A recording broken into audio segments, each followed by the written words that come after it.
para-paraan para matuyo ang ating sinampay. Ayan. Kahapon pa yan diyang sinampay ko. Nadagdagan na lang ngayon. Hindi pa rin natuyo. So, nilagyan ko na lang ng electric fan para yung kahapon is matupi ko na mamaya. Kasi maulan pa rin. Kahapon, buong araw ang ulan. Tapos ngayon, maghapon na naman ata to. Hanggang gabi na naman tong ulan na to. Mag-refill muna ako ng mga kape at saka asukal kasi naubusan ako ng kape dito. So, hindi talaga ako nagpapaubos ng stock ng kape at saka asukal kasi every morning ko talaga ginagamit yung syempre kape. So, kunin ko lang dito sa lagayan namin. Ay, hindi pa na ito nasarado. Ay! Sarado. Ay, naku Lord. Dito. So, dito ngayon lagayan namin guys ng mga grocery na ito, maliit-liit. So, ito yung asukal. Tapos, saan yung kape ko?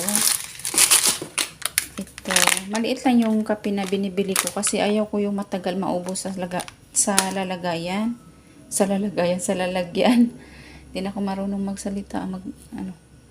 Tapos dito kasi may mga stock ako na pancake. Ito guys, sa akin talaga to. Tapos dito, wala na pala kami masyadong stock dito. Puro na naman ito mga tomato sauce.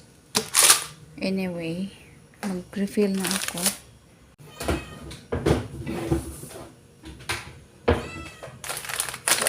Kaya ganito lang yung kaliit yung mga lagayan ko kasi gusto ko mga 1 week lang ubos na siya. Ayaw ko yung mga 1 month bago maubos sa lalagyan. Gusto ko yung 1 week lang palit na naman agad. So ganyan ang kaliit yung mga lagayan ko. Tapos ganito lang yung kaliit yung ko. Tapos yung Premier ko okay pa naman. Kaya every week talaga, every grocery namin ng pang-weekly grocery, bumibili talaga ako ng kape ko at saka Premier. Yung asukal ko is naaabutan siya ng mga 2 weeks bago ko siya mabilhan ulit. Pero dito sa lalagyan ko, mabilis lang kasi sa sinasabi ko nga, kunti lang yung nilalagay ko dito kasi ayaw ko yung matagalan na maubos. Ay, shoot! Buti na lang hindi pa nabuksan. Tapon sana.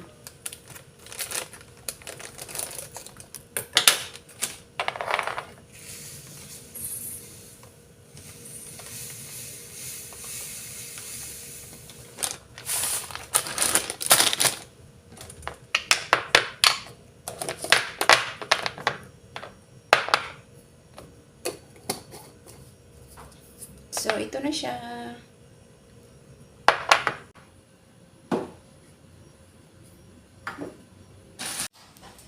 Ano na bang nangyari dito? Puro na timba.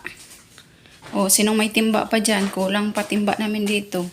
O, may mga towel pa dyan. Of course, ang ating laundry, kahit umuulan. Hindi pwede masipyat ang laundry, guys.